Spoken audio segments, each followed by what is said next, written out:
কেমন ভালোবাসে নবী আমার খাদিজা,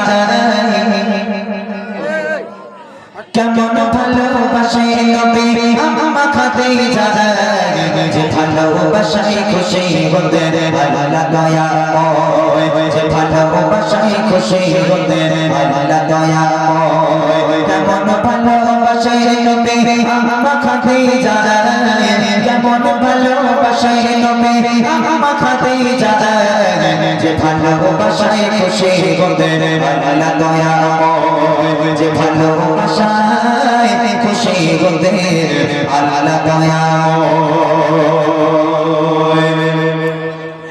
ধনী ঘরের মেয়ে হয়ে আমার খাদিজা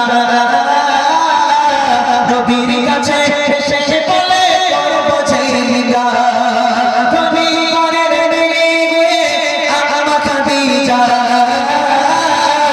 নবীর কাছে এসে বলে বোঝে না, নবী বলে ও খাদিজা কেন চাও আমায়, নবী বলে ও খাদিজা কেন চাও আমায়, গগনকে রতনে ছেড়ে অন্যকে গগনয়, গগনকে রতনে ছেড়ে অন্যকে গগনয়।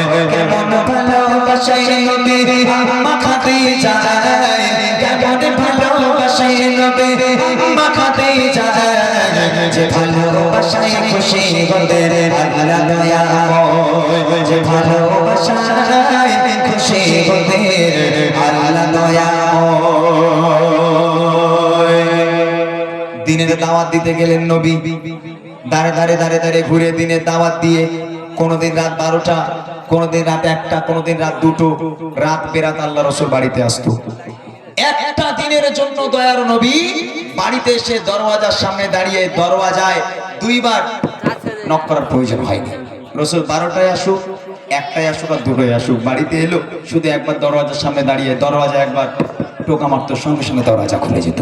আম্মাজান খাদিজার সামনে দাঁড়িয়ে আল্লাহ রাসূল বলছেন, ও খাদিজা তুমি কি ঘুমাও না, কি করো সারা রাত, ঘুমাও না?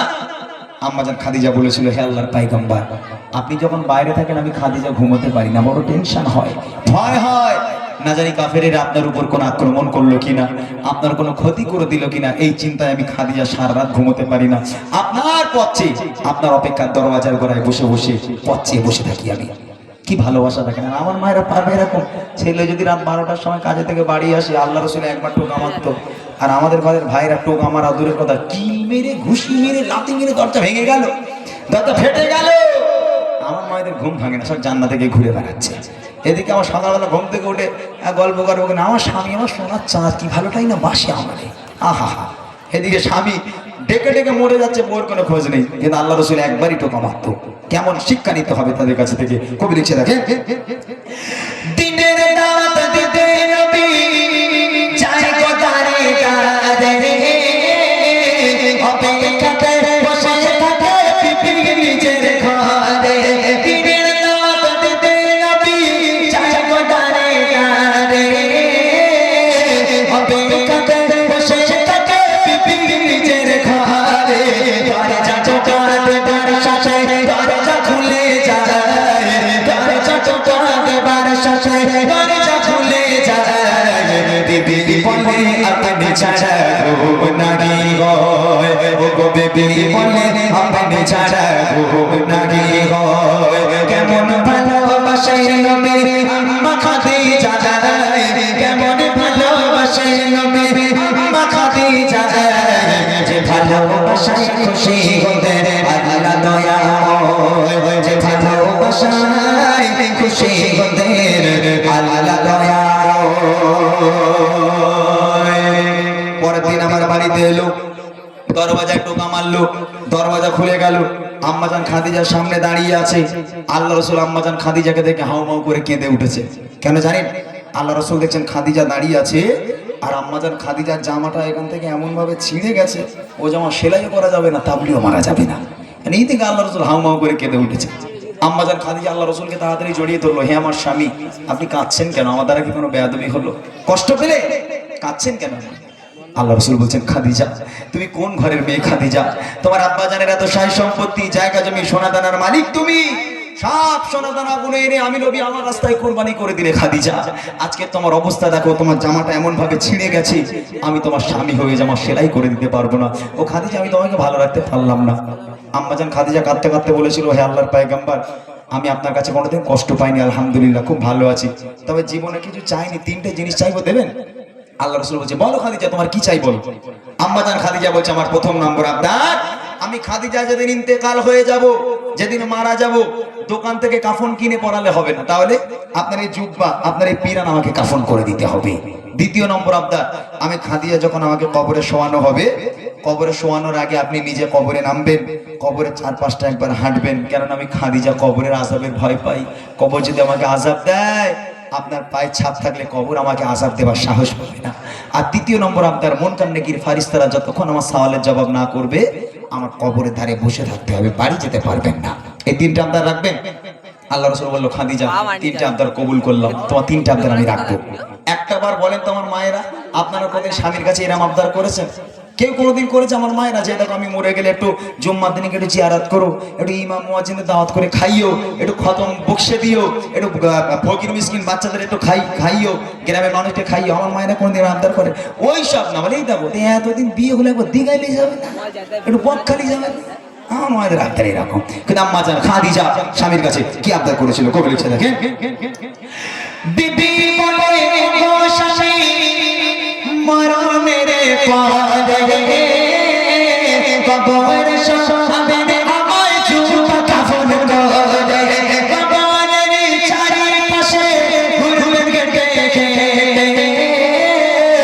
কবর চারি পারে আমায় পিছে দিয়ে থাকবে বসে ফারিস্তাদের সওয়ালের সময়, থাকবে বসে ফারিস্তাদের সওয়ালের সময়, কবরের কঠিন আযাব বড় ভয় হয়, কবরের কঠিন আযাব বড় ভয় হয়। কেমন ভালোবাসে নবী আম্মা খাদিজা, কেমন ভালোবাসে নবী আম্মা খাদিজা, যে ভালোবাসায় খুশি হলেন আল্লাহ দয়াময়, যে ভালোবাসায় খুশি হলেন আল্লাহ দয়াময়। ইন্তেকাল হয়ে গেল, আম্মাজান খাদিজা মারা গেল। প্রথম নম্বর আবদারে জুব্বা দিয়ে কাফন পরাতে হবে, আল্লাহ রাসূলের জুব্বা দিয়ে কাফন পরানো হলো। দ্বিতীয় নম্বর আবদার, কবরে শোয়ানোর আগে আল্লাহ রাসূলকে কবরে নামতে হবে। আল্লাহ রাসূল কবরে নামলো, কবরে চারপাশটা একবার হাঁটলো, হাঁটার পরে এবার আম্মাজান খাদিজাকে কবরে শোয়ানো হলো। কবরে শোয়ানোর পরে মুখটাকে কোন দিকে রাখতে হয়? কেবলার দিকে, পশ্চিম দিকে রাখতে হয়। তো আম্মাজান খাদিজাকে কবরের মধ্যে শুইয়ে আম্মাজান খাদিজার মুখটাকে যতবার কেবলার দিকে, পশ্চিম দিকে ঘোরানো হয়, আম্মাজান খাদিজার মুখটা ঘুরে আবার অটোমেটিক আসমানের দিকে হয়ে যায়। আবার একবার চেষ্টা করা হলো, আবার একবার কবরের মধ্যে খাদিজার মুখটাকে নিয়ে কেবলার দিকে, পশ্চিম দিকে ঘোরানোর চেষ্টা করা হলো। যেই কেবলার দিকে ঘুরিয়ে দিল, আবার এমনি এমনি আসমানের দিকে হয়ে যায়। সাহাবারাও পেরেশান, আল্লাহ রাসূলও পেরেশান, মুখ কেন কেবলার দিকে ঘুরে দেয়। আবার একবার চেষ্টা করলো, তিনবার চেষ্টা করার পর খাদিজার মুখ কোন রকম পশ্চিম দিকে ঘুরে না, কেবলার দিকে ঘুরে না, আসমানের দিকে হয়ে যায়। ওই সময় আল্লাহ পাক আল্লাহ তাআলা আরশে আসিম থেকে খবর পাঠালে, আমার বন্ধু চিন্তার কোনো কারণ নেই, চিন্তা করবেন না, আমি আল্লাহ চাই না খাদিজার মুখটা কেবলার দিকে থাক, কেননা খাদিজা দ্বীন ইসলামের জন্য, কোরআনের জন্য আমি আল্লাহ আমার জন্য এত কষ্ট করেছে, এত রক্ত ঝরিয়েছে, নিজেকে এত কুরবানি করেছে, আমি আল্লাহ এত খুশি হয়ে গেলাম খাদিজার উপর। আমি আল্লাহ চাই না খাদিজার মুখটা কেবলার দিকে থাক, আমি আল্লাহ চাই খাদিজার মুখটা সরাসরি আসমানের দিকে হয়ে থাক, যাতে করে আমি আল্লাহ আরশে মুআল্লায় বসে বসে আমি আমার খাদিজাকে প্রতিনিয়ত দেখতে পারি। একবার জোরে বলবেন না সুবহানাল্লাহ? জোরে হবে না সুবহানাল্লাহ? কেমন নারী ছিল আম্মাজান খাদিজা? আল্লাহ পাক বলছে, ওরে দুনিয়া সব মেয়েদের মুখ পশ্চিম দিকে রাখ, শুধু খাদিজাটা ছেড়ে দে। আমি আল্লাহ খাদিজাকে খুব ভালোবাসি, খাদিজা কবরে শুয়ে থাকবে আর আমি আল্লাহ আরশে মুআল্লায় বসে বসে খাদিজার মুখ পানে তাকিয়ে থাকবো। কি ভালোবাসা! এই ছিল আম্মাজান খাদিজা, যাকে কত মানুষ কত কটু কথা বলে, এবং আমার নবী সবচেয়ে বেশি ভালোবাসতেন আম্মাজান খাদিজাকে। শেষ কথা কবি লিখছে দেখেন,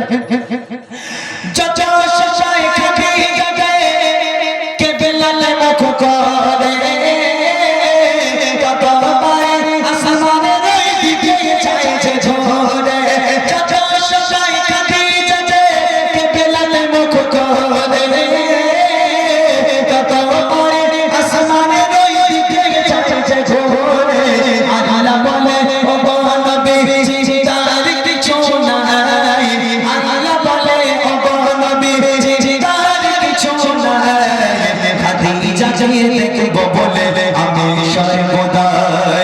ও খাদিজা কে দেখবো বলে আমি সর্বদা কেমন ভালোবাসে নবী আমা খাদিজা কেমন ভালোবাসে নবী আমা খাদিজা যে ভালোবাসায় খুশি হয়ে আল্লাহ দয়াময় যে ভালোবাসায় খুশি হয়ে আল্লাহ দয়াময় যে ভালোবাসায় খুশি হয়ে